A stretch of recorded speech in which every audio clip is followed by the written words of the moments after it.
Did Quaid-e-Azam want to make Pakistan a secular state? G. Parwez. Translated and edited by Saleina Karim and Fazal Karim. Talloohi-Islam Trust. Did Quaid-e-Azam want to make Pakistan a secular state? In 1979, the former Chief Justice of the Supreme Court of Pakistan, Muhammad Munir, published a book titled From Jinnah to Zia. The second edition of this book is out now, and in it he has repeated what he said in the first, namely that Quaid-e-Azam M.A. Jinnah intended to make Pakistan a secular state. In 1964, in the daily newspaper Pakistan Times, Lahore, Munir wrote an article titled Days to Remember. At the end of the article he wrote a statement to the effect that when Muslim India gained independence it was never in anyone's mind that Pakistan would be an Islamic state. A rebuttal of this article was published in the August/September 1964 issue of Talloohi-Islam magazine. At this point I had never given much thought to the Chief Justice's book, because as far as I was concerned, saying that Mr. Jinnah wanted a secular state was like saying that he wore a dhoti and joined Gandhi in prayer at his local temple. This claim about Jinnah therefore was really a denial of a self-evident fact. However, an old friend of mine said of Justice Munir's book that it is damaging to Pakistan. The original opponents of Pakistan's formation, he said, are now influencing the new generation of Pakistanis by citing Justice Munir as support to their claim that Jinnah wanted a secular state. As Justice Munir was a prominent figure in Pakistan, it makes the propaganda that more powerful. Consequently, there is a general consensus forming among Pakistani youth that Pakistan was only meant to be a secular state, making the fight for independence from India seem futile. My friend has said to me that it is extremely important that this misconception be rectified. I agree with him, and this is what has compelled me to write this article. Before I go further, however, I should stress that everything I have ever said, and continue to say, pertaining to the Pakistan movement in general, and in particular everything regarding Jinnah, is from first-hand observation and experience. None of it is hearsay. I always say that I have been a Pakistani since 1930.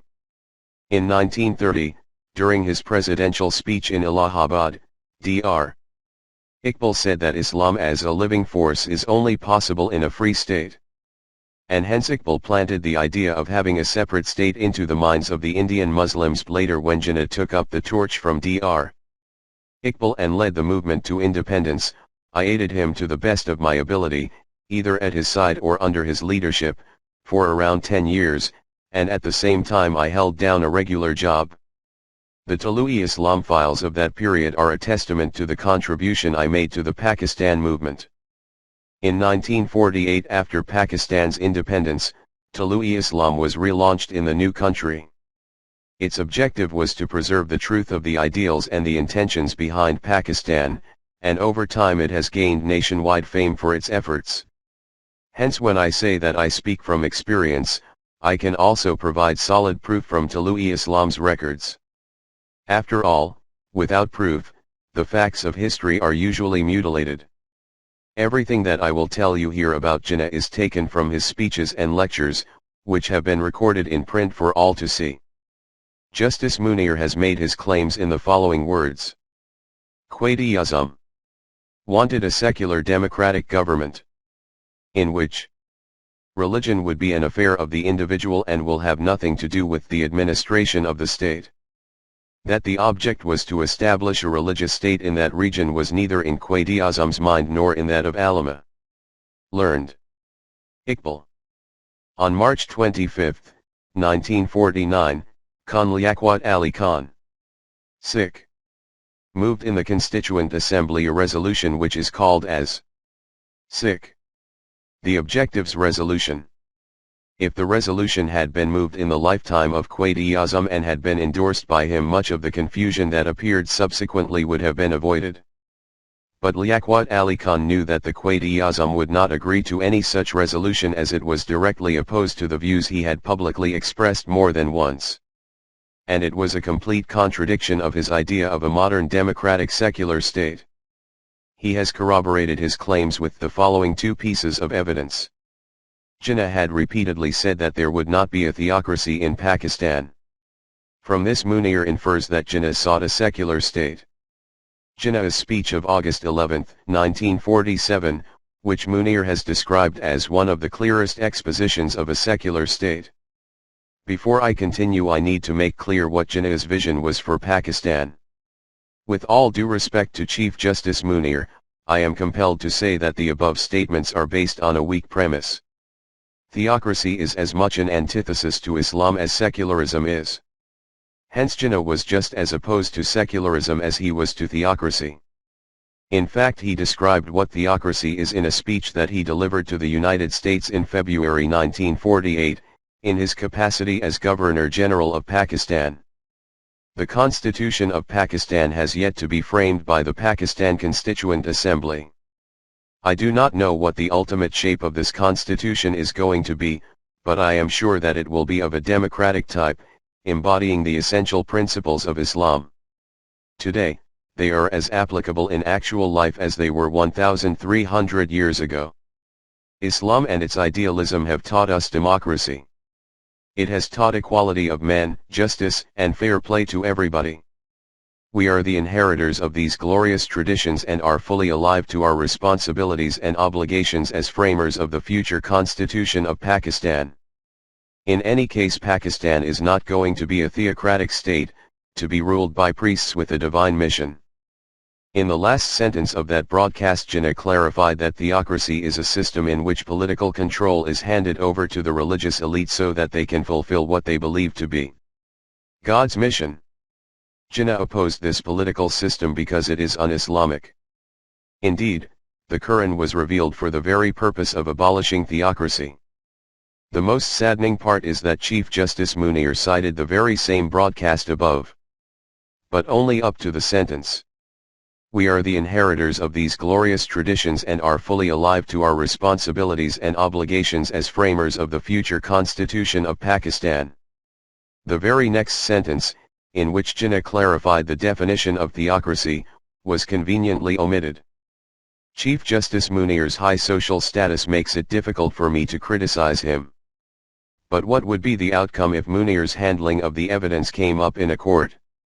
Who besides a Chief Justice is in a better place to judge?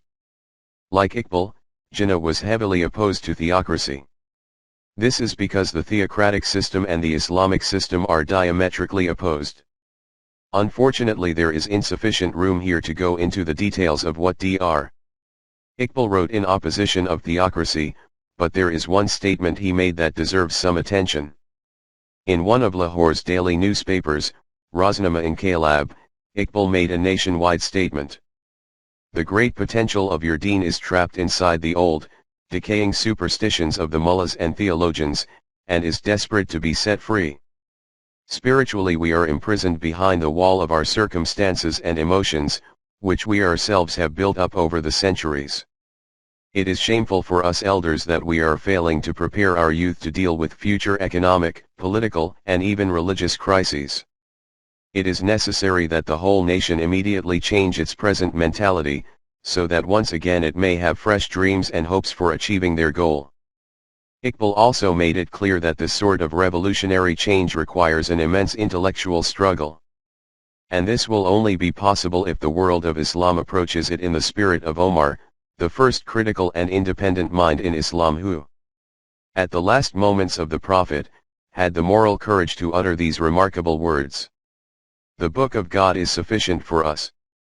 On February 5, 1938, Jinnah addressed the Student Union of the Muslim University of Aligarh with the words, "What the League has done is to set you free from the reactionary elements of Muslims and to create the opinion that those who play their selfish game are traitors.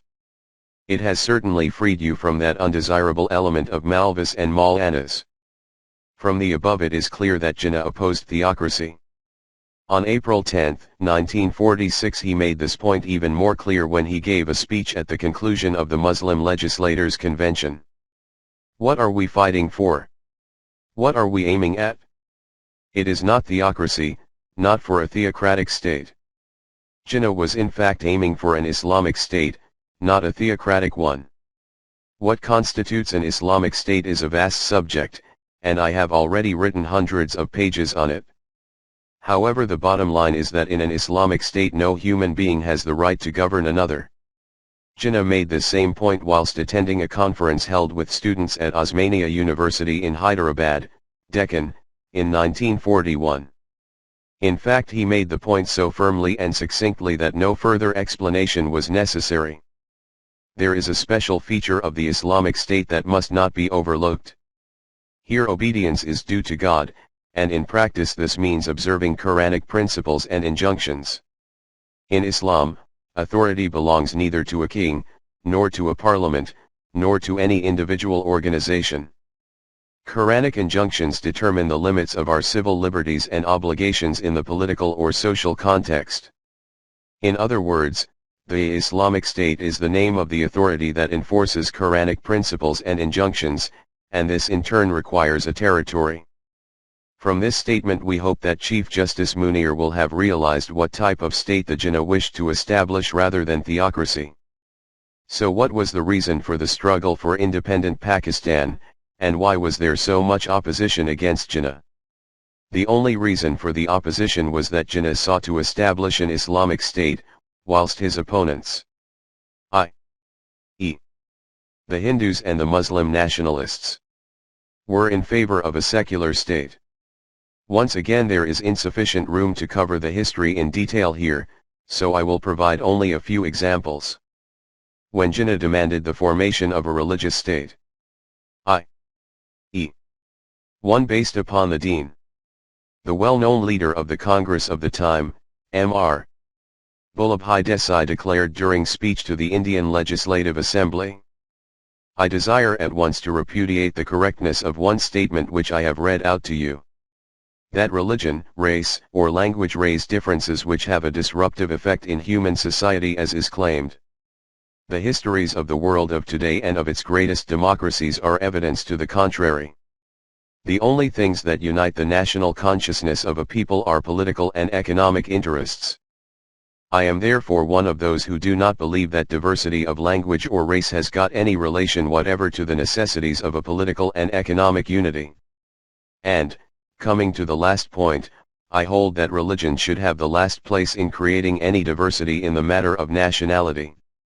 I have always held, sir, with a faith which nothing has shaken, that religion is a matter between man and God, and that it cannot be debased for purposes of the division of spoils of a mundane nature, that religion has its proper place and should be kept in its proper place, and that if religion is ever used for the purpose of dividing man from man, dividing Indians from Indians in order only that political domination may be maintained, sustained or confirmed, I hope and trust that every single Indian present here, whatever may be his faith or creed, will give a unanimous light to that proposition, and that he will not allow himself to be, or used as an instrument of our own subjection." A commentary piece appeared some time later in the Hindustan Times on the same issue. It stated that the concept of God's government is obsolete, and that the Muslims of India would be making a grave error if they tried to establish such a state in India, or to try and divide a country into pieces, when so many mixed communities were living throughout the subcontinent and could not justly be split up. Fortunately, said the article, there were some responsible Muslim leaders who were not chasing this mirage. Soon after the Lahore Resolution was passed in 1940, Gandhi commented, "If religion is allowed to be, as it is, a personal concern and a matter between God and man, there are many dominating common factors between the two communities, Hindu and Muslim, which will compel common life and common action." In 1946 Gandhi stated along similar lines, "If I were a dictator, religion and state would be separate. I swear by my religion. I will die for it. But it is my personal affair. The state has nothing to do with it. The state would look after your secular welfare, health, communications, foreign relations, currency, and so on, but not your or my religion. That is everybody's personal concern."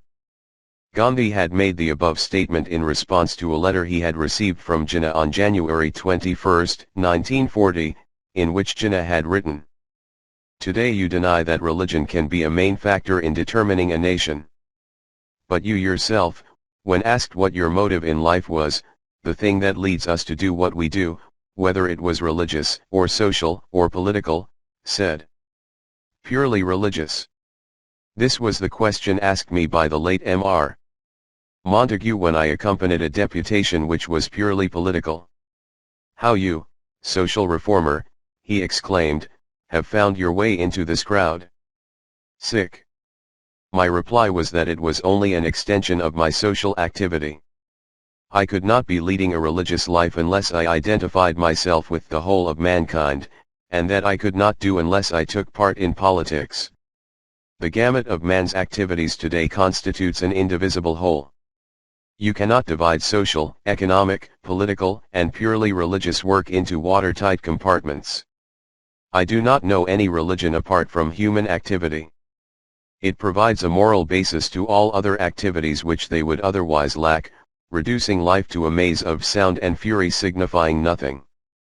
As we have already seen, Jinnah made it clear that authority cannot belong to the people, only to the Quran. An Islamic state has a constitution based on Quranic law. Jinnah made numerous references to the magnificence and power of the Quran during the entire time of the Pakistan movement. For instance, in 1943 in the province of Sarhad, NWFP, the Muslim Students' Federation asked Jinnah to give them an inspirational message. He said to them, "You have asked me to give you a message. What message can I give you? We have got the greatest message in the Quran for our guidance and enlightenment." On November 13, 1939, Jinnah gave an address to the Muslims for Eid. At the time there was great political tension in India. He addressed his community with the words, "I shall ask you, to reflect for a while if we could not avoid them. i.e., the communal conflicts. In the light of the guidance given to us by our Quran." In Karachi in December 1943, on the last day of the annual conference, Jinnah himself raised a question and supplied an answer for it at the same time. What was it that kept the Muslims united as one man, and what was the bedrock and sheet anchor of the community, asked Mr. Jinnah. "Islam," he said, and added, "It is the great book, Quran. Sick. That is the sheet anchor of Muslim India. I am sure that as we go on and on there will be more and more of oneness, one God, one book, one Qibla, one prophet, and one nation." On Eid Day in 1945 he gave another profound statement. "Every Muslim knows that the injunctions of the Quran are not confined to religious and moral duties. From the Atlantic to the Ganges," says Gibbon, "the Quran is acknowledged as the fundamental code, not only of theology, but of civil and criminal jurisprudence, and the laws which regulate the actions and the property of mankind are governed by the immutable sanctions of the will of God." Then Mr. Jinnah said, "Everyone, except those who are ignorant, knows that the Quran is the general code of the Muslims. A religious, social, civil, commercial, military, judicial, criminal, penal code. It regulates everything from the ceremonies of religion to those of daily life. From the salvation of the soul to the health of the body. From the rights of all to those of each individual. From morality to crime. From punishment here to that in the life to come, and our Prophet Sallallahu Alaihi Wasallam sick has enjoined on us that every Muslim should possess a copy of the Quran and be his own priest." Earlier I referred to a conference held with students at Osmania University in Hyderabad, Deccan in 1941. During this same conference it was asked of Jinnah what in his view were the essential elements of religion and a religious government. Jinnah's reply was, "When I hear the word religion, it conjures up in my mind the English usage, of a private relationship between man and God. But I know full well that according to Islam, religion does not carry the connotations that it does in English. I am neither a Maulvi nor a mullah. Muslim cleric. Nor do I claim expertise in theology. But I have studied the Holy Quran and the laws of Islam by myself. This great book contains guidance for every aspect of human life, whether spiritual, or social, or political, or economic, and nothing of these aspects is excluded. The Quran's principles and injunctions are not only in the best interests of Muslims. In fact, in an Islamic state, non-Muslims will be treated better and accorded more rights than can be conceived anywhere else. Jinnah emphatically reiterated his message so often that eventually there was not even a child in India who did not know exactly what type of state he was campaigning for. On January 1, 1941, during the Akhand Hindustan Movement Conference in Ludhiana, the famous political leader M.R. Munshi asked in his presidential address what Pakistan means. He then answered his own question with the words, "First, Muslims all over India are a separate and single nation. Second, Muslims from all over India are entitled to one or more homelands where life and government are to be molded according to Quranic principles, and where Urdu will be the national language." Incidentally, at the Pakistan Association's celebrations of the centenary anniversary of Jinnah's birth, German professor Dr. Cronin said in his address that the Quran was the model for Jinnah. Hence it seems that while M.R. Munshi of India and the German scholar Professor Dr. Cranyan knew exactly what type of state Jinnah was striving for, our own Chief Justice Munir did not. In October 1948, after Jinnah's death, the Hindustan Times published an article in which it was said that the minorities of Pakistan, and in particular of East Bengal, were living in fear, because the Pakistani authorities had said several times that the country would be based on Islamic principles and tenets.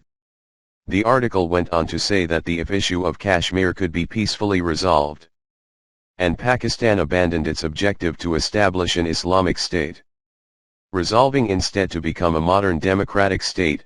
Then friendly relations might be renewed between Pakistan and India, and thus between Hindus and Muslims.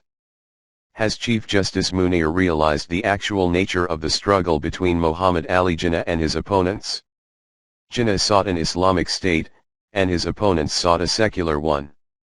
As mentioned before, the Hindus were prepared to compromise on many unresolved issues as long as Pakistan abandoned its claims to being an Islamic state. I have already mentioned that Jinnah came up against opposition both from the Hindus and the Muslim nationalists when he campaigned to obtain an independent state. At the top of the list of his opponents were the nationalist ulama.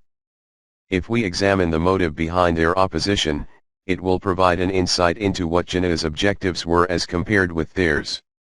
The vast majority of the ulama, with the exception of a minority, belonged to the Darul Uloom Deoband school of thought. The well-known United India nationalist newspaper, Madina, published in Bajanar, printed an article by the Muslim scholar Ashraf Ahmed Azad Deobandi, which outlined the Darul Uloom Deoband philosophy. Dated April 17, 1963, it reads, "There are no grounds to allege that the Indian ulama were vying for an Islamic government in this country. Since at least the beginning of this century, the Indian ulama who belonged to Darul Uloom Deoband in India made it clear that their aim was for a democratic and secular state. The above statements provide solid proof that the Muslim ulama were strongly in support of a secular government whilst Jinnah opposed it. And this was the root cause of their dispute.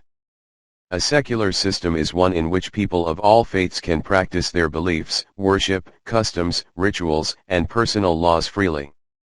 Religion is thus separated from politics. This was the secular state that the Muslim ulama advocated. At the time, the late Muslim scholar Hussain Ahmad Madni, who was the Sheikh al-Hadith of the Darul Uloom Deoband, and was also the president of the Jamiatul Ulama-e Hind, Party of Ulama of India, stated, "In order to establish a democratic government, the Hindus, Muslims, Sikhs, and Christians must work in union with one another. This united freedom is in accordance with Islamic principles, and in Islam this type of freedom is permitted." He also stated, "Proposals which safeguard Islam's honor and status are continually being put to the Indian National Congress and being approved. Contrary to this, as we have seen before, Jinnah understood that in Islam the state is based upon deen. Therefore the stance of the Muslim ulama was in opposition to Islam. As Dr. Iqbal once wrote in verse, "Since the mullah in India has the liberty to prostrate, the fool thinks that Islam is free." Because of the dispute between Jinnah and the Muslim ulama, Hussain Ahmad Madni issued a fatwa against Jinnah which declared him an unbeliever, and stated that joining the Muslim League, of which he was the leader, was prohibited. The rejoinder to this fatwa came from Shabir Ahmed Usmani in October 19, 1945 in the publication Robert Hacken, Deccan Guide. Jinnah's speech of August 11, 1947. We now move to Jinnah's speech of August 11, 1947, particular parts of which have been used deceptively by Jinnah's opponents to suit their arguments. Chief Justice Munir has done the very same thing, but he hasn't stopped there.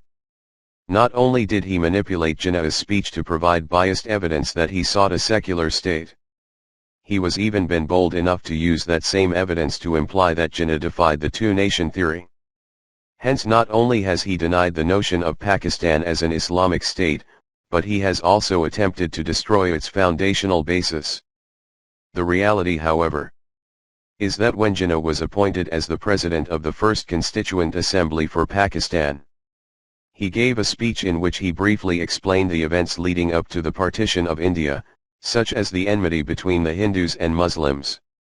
In India the Muslims had been a minority and the Hindus had represented the majority, and this was the reason that Muslims had been frequently targeted. In Pakistan the situation was reversed. Here it was the Hindus in the minority whilst the Muslims were in the majority. Hence there was apprehension amongst the Hindus that in Pakistan they might be subjected to the same treatment as the Muslims had in India. In any case, Indian historians have painted such a disturbing picture of the period of Muslim rule in India that the Pakistani Hindus feared a repeat of history in the new Muslim state. I have already referred to the Hindustan Times article, October 19, 1948, which expressed these fears. Jinnah was mindful of this issue when he reassured the Hindus that they had no reason to fear. Then he addressed the Pakistani people with the words, "You are free. You are free to go to your temples, you are free to go to your mosques or to any other places of worship in the state of Pakistan. You may belong to any religion or caste or creed, that has nothing to do with the business of the state." As you know, history shows that in England conditions, some time ago, were much worse than those prevailing in India today. The Roman Catholics and Protestants persecuted each other. Even now there are some states in existence where there are discriminations made and bars imposed against a particular class. Thank God, we are not starting in those days. We are starting in the days when there is no discrimination, no distinction between one community and another, no discrimination between one caste or creed and another. We are starting with this fundamental principle that we are all citizens and equal citizens of one state. The people of England in the course of time had to face the realities of the situation and had to discharge the responsibilities and burdens placed upon them by the government of their country, and they went through that fire, step by step. Today, you might say with justice that Roman Catholics and Protestants do not exist. What exists now is that every man is a citizen, an equal citizen of Great Britain, and they are all members of the nation. Now I think we should keep that in front of us as our ideal, and you will find that in the course of time Hindus would cease to be Hindus and Muslims would cease to be Muslims. Not in the religious sense, because that is the personal faith of each individual, but in the political sense as citizens of the state. These are the words that Jinnah's opponents used to try and convince us that Jinnah abandoned both the two-nation theory and the concept of an Islamic state soon after independence and set his sights upon secularism instead. Had Jinnah arrived from some other planet and made the statement as part of his very first speech, then it might have been possible to draw this conclusion. However, since we have a record chronicling 10 years of the Pakistan movement, and have hundreds of articles, speeches etc. before us, to prove his dedication to the two-nation theory and Islam. To accuse him of turning his back on his ideals is unjustified. The sad part is that whenever these people are confronted with the facts, and they do not have an explanation for it, then they have the nerve to suggest that whilst Jinnah claimed to fight for an Islamic state, it was actually a political stunt to win public favor. They claim that as soon he achieved his objectives there was no further need to continue with the strategy. These opponents do not even care to consider about whom they are making these accusations. I'm not saying this because I respect him, but because the truth is that whoever knows Jinnah's character will not dare to make such ludicrous accusations. Jinnah was an openly honest individual. It was such a distinctive feature of Jinnah that even his enemies recognized and acknowledged it. The Times printed a tribute to Jinnah after his death that testifies to his character and achievements. Jinnah provided in his own person the best illustration of his contention that the Muslims constitute a separate nation. There was nothing in him of the subtle flexibility of intellect which seems to the Englishman characteristic of the Hindu. All his ideas were diamond-hard, clear-cut, almost tangible. His arguments had none of the sinuosity of Hindu reasoning. To fully understand the actual meaning of Jinnah's August 11, 1947 speech to the Constituent Assembly, we need to take a look at the state of the country at the time. As Chief Justice Munir himself describes it, after partition the smoldering volcano burst into a conflagration.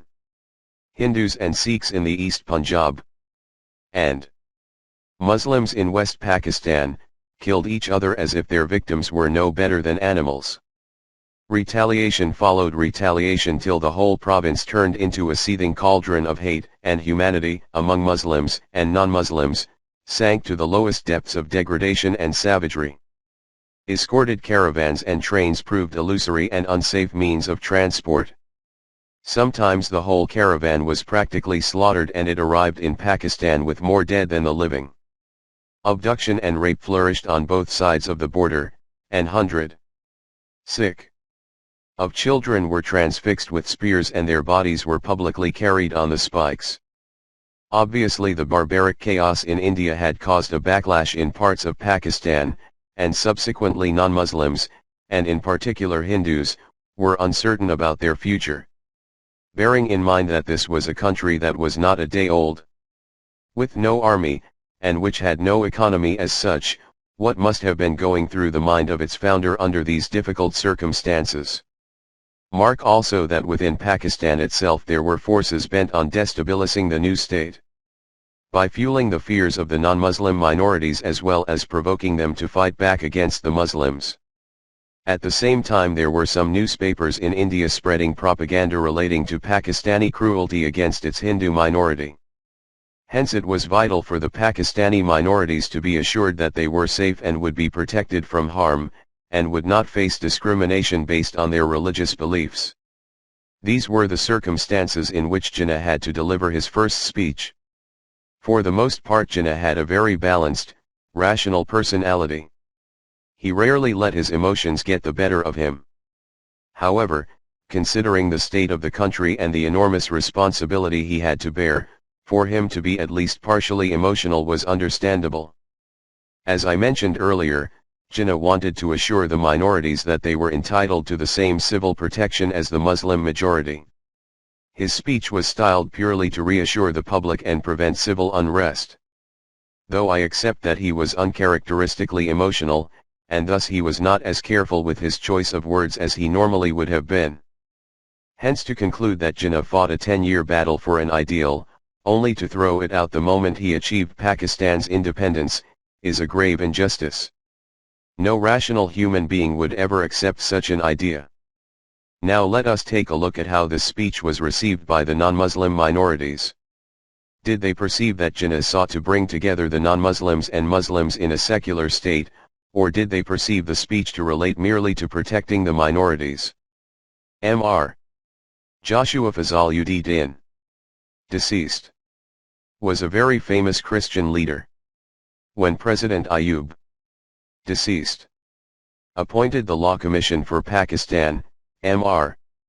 Fazluddin questioned the basis upon which the constitution would be formulated, and produced a pamphlet thereof titled Rationale of Pakistan's Constitution. In this pamphlet Mr. Fazluddin outlined the two requisites of the Pakistani constitution. The first was that the constitution would be based on religion, because it provided the common values that would hold the East and West arms of Pakistan in unity. The second was the protection of the minorities within Pakistan. Mr. Fazluddin went on to state that in laying down the laws of the constitution, President Ayub would need to fulfill both requisites. Mr. Fazluddin then extracted references both from the August 11, 1947 and August 14, 1947 speeches to emphasize his point. Anyone who assumed that Jinnah's words, "Hindus would cease to be Hindus and Muslims would cease to be Muslims," meant that he sought a united government, which ultimately would make it a secular state, was making a grave mistake. Mr. Fazluddin writes that to suggest that Jinnah destroyed the foundations of Pakistan in his very first speech after partition is ludicrous, and that Jinnah had only said that Pakistan's citizens would be treated equally regardless of their religion. After August 11, 1947. I would also like to add that had the speech been Jinnah's last, and hence accepted as his final testimony, there may well have been room for doubt as to whether after 10 years of campaigning Jinnah had indeed abandoned his ideals. However, it happens that Jinnah lived for another year following his speech. Although he was very ill during his final year, in the early part of 1948 he said, "This dominion, which represents the fulfillment, in a certain measure, of the cherished goal of 100 million Muslims of the subcontinent, came into existence on August 15, 1947. Pakistan is the premier Islamic state and the fifth largest in the world. I have already shown that Chief Justice Munir omitted a part of the above broadcast in which Jinnah had defined what theocracy is on page 30 to 31 of his book. It saddens me to have to say that once again, on the same page, Chief Justice Munir failed to include Jinnah's direct reference to the Islamic State. He made these omissions because he knew that these parts of the speech would have damaged his own argument." In the same month of that year, Jinnah addressed the Australian people with the words, "West Pakistan is separated from East Pakistan by about 1,000 miles of the territory of India. The first question a student from abroad should ask himself is, how can this be? How can there be unity of government between areas so widely separated? I can answer this question in one word. It is faith. Faith in Almighty God, in ourselves and in our destiny. But I can see that people who do not know us well might have difficulty in grasping the implications of so short an answer. Let me, for a moment, build up the background for you.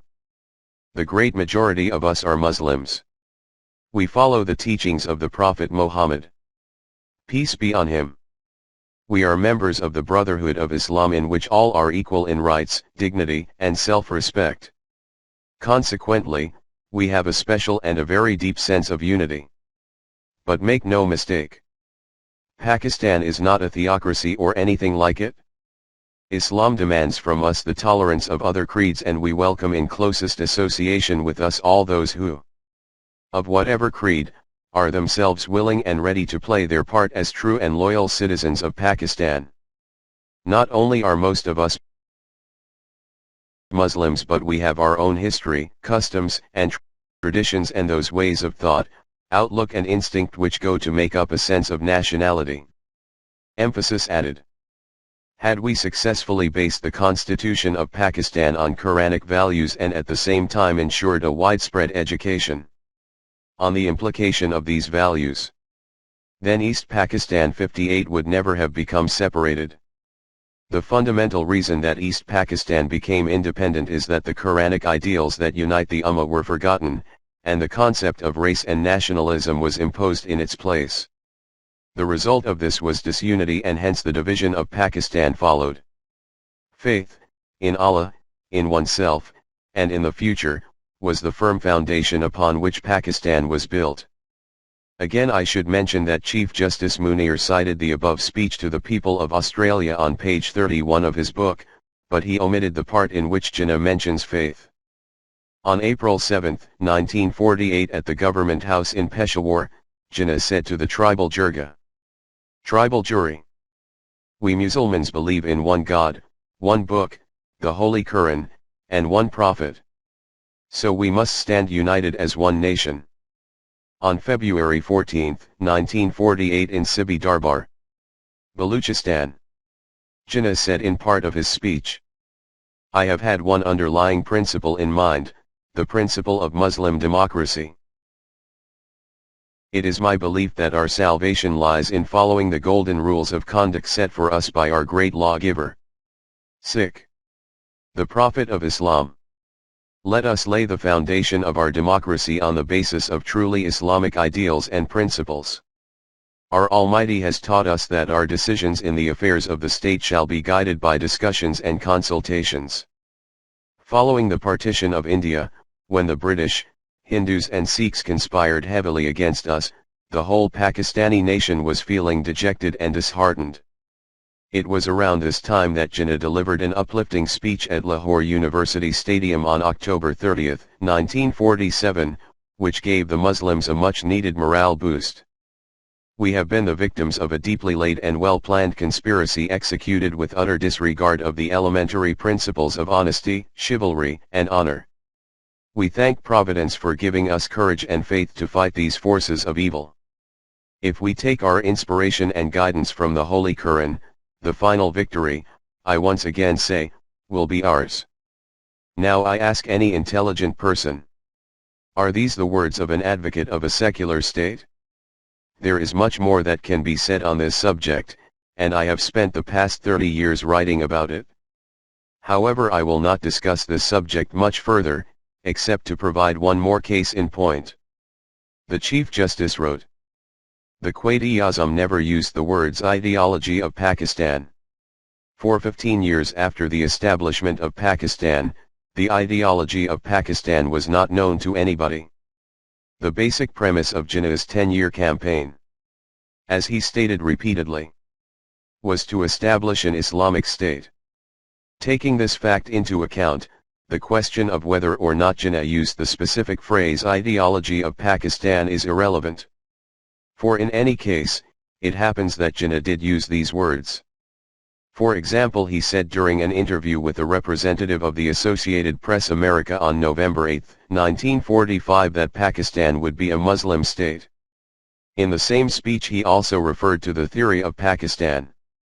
On June 15, 1945, he addressed the Frontier Muslim Students Federation with the words, "Pakistan not only means freedom and independence but the Muslim ideology, which has to be preserved, which has come to us as a precious gift and treasure and which, we hope, others will share with us." Emphasis added. This should be ample proof that he used terms like Islamic ideals on more than one occasion.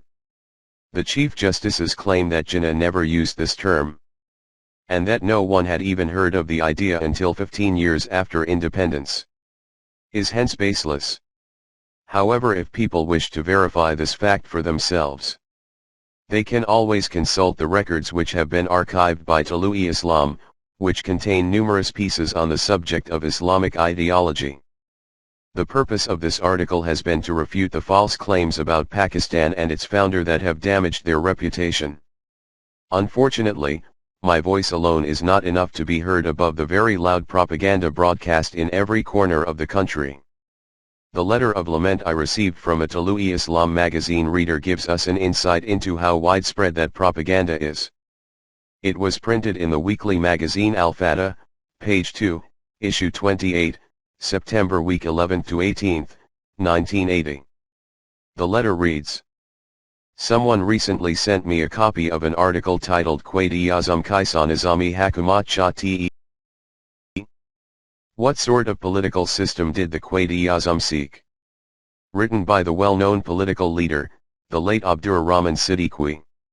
I shall quote part of it here as received. "A few days before partition, there was an incident at 10 Aurangzeb Road, New Delhi. At the dinner table, Raja of Mahmudabad asked of Quaid-e-Azam, what type of constitution will Pakistan have? Quaid-e-Azam countered with the question, what form of constitution do you think Pakistan should have? Raja Sahib replied, a man who understands deen, is God-fearing, practices his religion, and is most virtuous, should always be appointed as the head of state. Quaid-e-Azam said, you are in the 20th century, but your mindset belongs in the Middle Ages. Pakistan will be a secular democratic state. Raja Sahib then said, sir, for many years I have understood that the Muslim League's struggle was for an Islamic state and constitution. What type of Islam? Asked Quaid-e-Azam. In Islam there are 72 sects. Raja Sahib fell silent. Unfortunately, neither is Abdur Rahman Siddiqui, nor Raja of Mahmudabad, nor even Jinnah alive today. Ms. Quratul An Haider fled to India, and there she blatantly wrote that she didn't believe in the two-nation theory. Now how can anyone confirm that this dinner conversation did indeed take place as described? The truth is that history is often mutilated because of stories such as this. This is why I said in the beginning of this article that only those statements of Jinnah, or of anyone else for that matter, which have been properly recorded during his lifetime should ever be cited as historical evidence. The account of the above incident alone can effectively throw all legitimate books containing Jinnah's statements and correspondence out to sea. After all, fiction is always far more appealing than reality, and hence more compelling. The final surah of the Quran contains a prayer that asks for God's refuge against evil forces. Say, I seek refuge with the sustainer of men, the sovereign of men, the God of men, from the evil of the whispering, elusive tempter who whispers in the hearts of men. 114. 1-5. The use of anecdotal evidence is an effective strategy in putting doubts in people's minds and hearts. Not only individuals but entire nations can be ruined. Ever since Pakistan came into being there have been ongoing attempts to do just that. Consequently, some people say that Pakistan came into being simply because of the Hindus' narrow-minded approach towards Muslims with regards to independent India. Others say that the motivations behind Pakistan's formation were economical.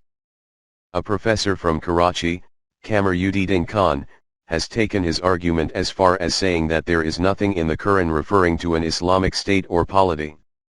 According to him, the prophets only came to teach people how to perform ritual worship. This account appeared in Dawn, August 1980, in the special edition celebrating Pakistan Independence Day. This type of propaganda is extremely prevalent in Pakistan today. What is left to say? May God protect this land, which we obtained in order to build a fortress of Islam. This fortress has not been built to date, yet those few who remain from the time of the struggle are still hoping to see the dream come true. However, if, God forbid, this land is not safeguarded, then any hope of building the fortress will vanish. This is the ultimate objective of its opponents. Appendix. On Jinnah's speech of August 11, 1947. The following is excerpted from Kareem, S. 2010. Secular Jinnah and Pakistan. What the Nation Doesn't Know. Co. Mayo. Checkpoint Press, page .151-4. Myth No. 5. Jinnah's speech of August 11, 1947 was the clearest exposition of a secular state, since Jinnah advocates the protection of the minorities. Munir 1980, page .29. We have just seen in the previous myth that Jinnah stressed the importance of minority rights as a matter of Muslim duty. The speech of August 11 is famous for the fact that it was made extempore, without notes. Writers from all camps have noted that Jinnah's words were spontaneous and spoken from the heart.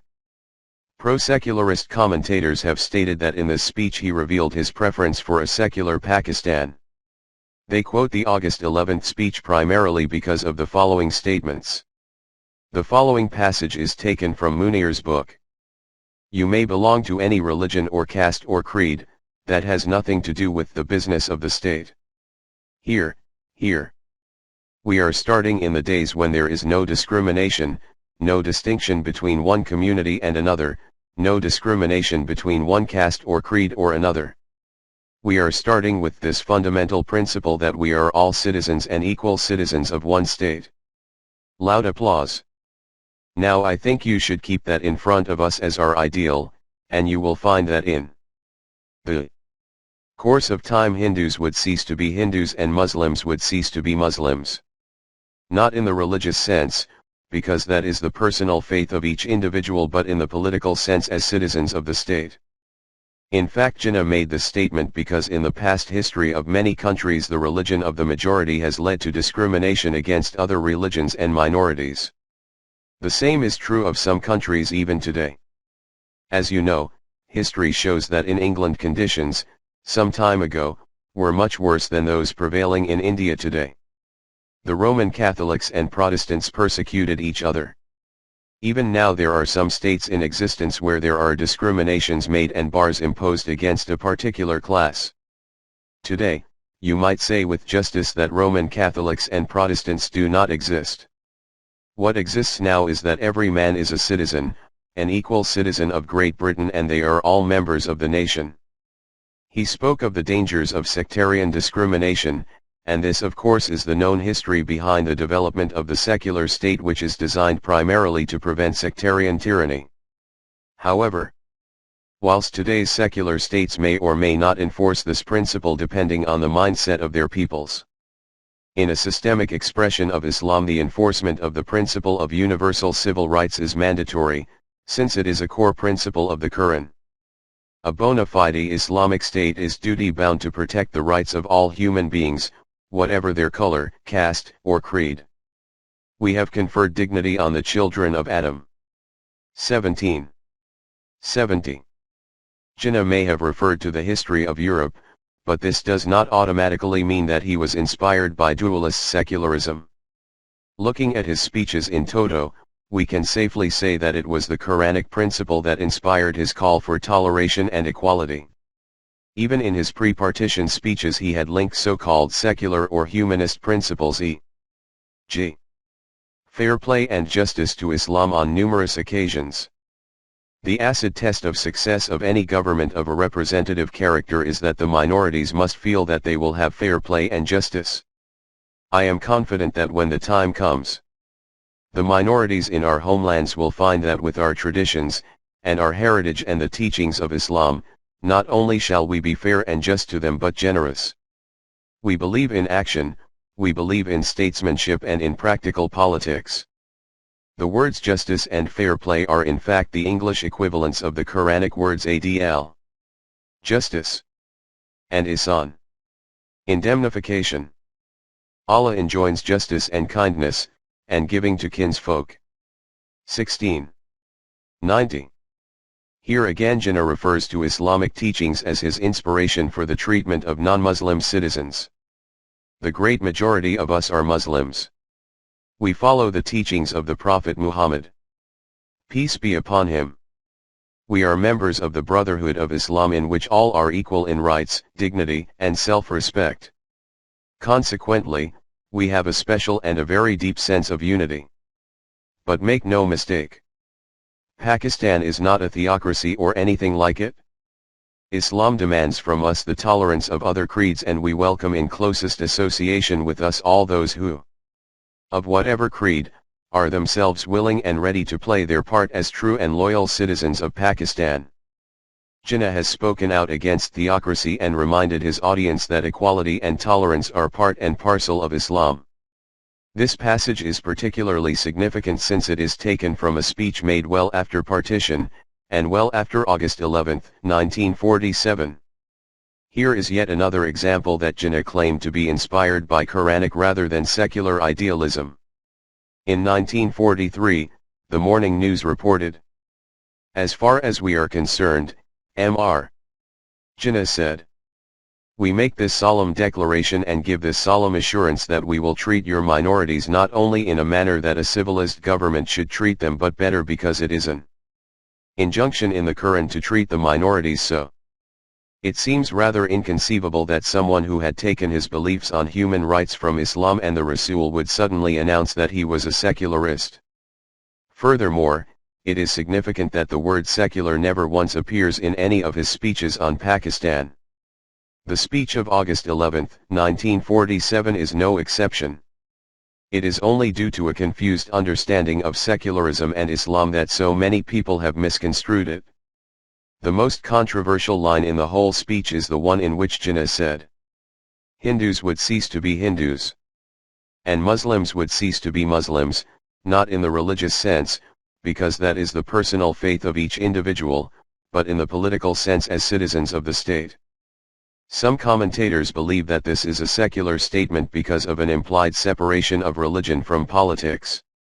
However, this is entirely untrue. For one thing, read the sentence properly and we find that Jinnah has not separated religion from politics. i.e., in the sense of separating spiritual or Quranic law from politics. He has simply said that people would be equal irrespective of faith. It appears that Jinnah was also answering a statement made that day by Mr. Kiran Shankar Roy, leader of the newly established Pakistan Congress Party. The Pakistan Times reported Mr. Roy's speech as follows. Speaking about the minorities, Mr. Roy said that if Pakistan meant a secular democratic state, a state which would make no difference between citizen and citizen irrespective of caste, creed, or community, he would assure him that he, Mr. Jinnah, would have their utmost cooperation. Roy also admitted that he and his Congress colleagues were not very happy about either the division of India or the partition of the Punjab and Bengal. But they would accept the citizenship of Pakistan with all its implications. He was evidently seeking an assurance from Jinnah that Pakistan would be a state in which there would be no discrimination based on religion. It could also be that he was pushing for Jinnah to explicitly confirm that Pakistan would be a secular state.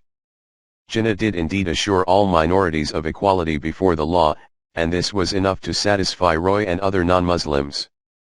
But Jinnah nevertheless did not say that Pakistan would be a secular democratic state. He had always said that it would be an Islamic democracy, and he never moved from this position. To further understand this point requires a deeper understanding of a number of Quranic principles. There is insufficient room to discuss these in detail here, but in chapter 12 we will review the principles of the Quran that help make sense of Jinnah's supposedly controversial words. In the meantime, it is worth noting how one biographer of the Quaid Azam has interpreted the speech. In his Jinnah, creator of Pakistan, Hector Bolitho produced Jinnah's passage above and commented. The words were Jinnah's. The thought and belief were an inheritance from the Prophet who had said, 13 centuries before, all men are equal in the eyes of God. And your lives and your properties are all sacred. In no case should you attack each other's life and property. Today I trample under my feet all distinctions of caste, color, and nationality. Bolitho here has quoted from the well-known final khutbah sermon of the Rasul shortly before his death. Either this means we should accept the Prophet of Islam as a secularist, or this means we need to rethink what the Quran teaches about the treatment of fellow human beings socially, economically, and politically.